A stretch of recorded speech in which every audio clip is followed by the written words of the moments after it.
Delcy Rodriguez, the Vice President of Venezuela, met with our Prime Minister, Dr. Keith Rowley, at the Diplomatic Center on Friday, 27 March 2020.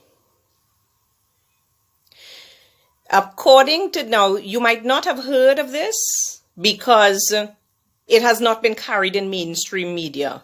But the story is well featured on news.gov.tt, the government's news page. A link to that story is attached with this video. And that is specifically for those who would like to say that it's fake news. According to the article, she was here to discuss COVID-19 issues with the Prime Minister. Now, we have world leaders who are discussing the same issues with other world leaders via video conferencing and telephone calls because they understand how highly contagious this virus is. What was so urgent for this woman to be here that she had to fuel a jet, fly to Trinidad, and fly back to Venezuela in 24 or 48 hours? What was so urgent that this government had to discuss with the Vice President of Venezuela one day after the DEA announced to the world that Nicolas Maduro is on drug trafficking charges? What was so important that Stuart Young had to breach our lockdown protocols to allow entry of this woman into Trinidad and Tobago, given the highly contagious nature of this virus? What could they not discuss about this over the phone or via video conferencing?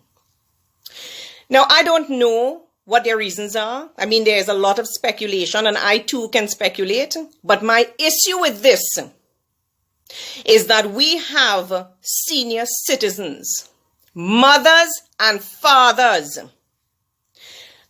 brothers and sisters of citizens of this country, stranded in Barbados because this government refused to allow them entry into Trinidad and Tobago. And mind you, the cruise ship passengers that they escorted to Balandra were passengers on a cruise that was organized by Augustus Thomas, a PNM senator.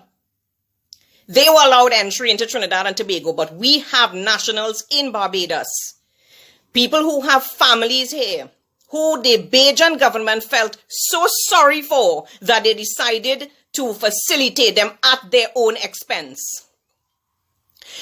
Stuart Young and the Prime Minister of this country left our people stranded in Barbados because they said that the borders were locked down, the borders were closed.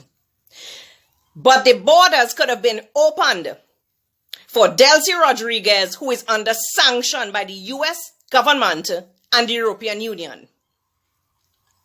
The vice president of a regime that is being questioned for drug trafficking.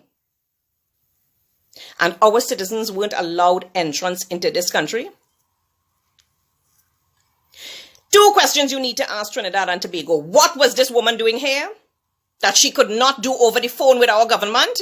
And why in the world was she allowed entry into Trinidad and Tobago when our borders were locked down, but our citizens were forced to stay out of their own country? Sit back and relax, Trinidad and Tobago. The worst is yet to come. And trust me when I tell you, you are not prepared for what is about to come.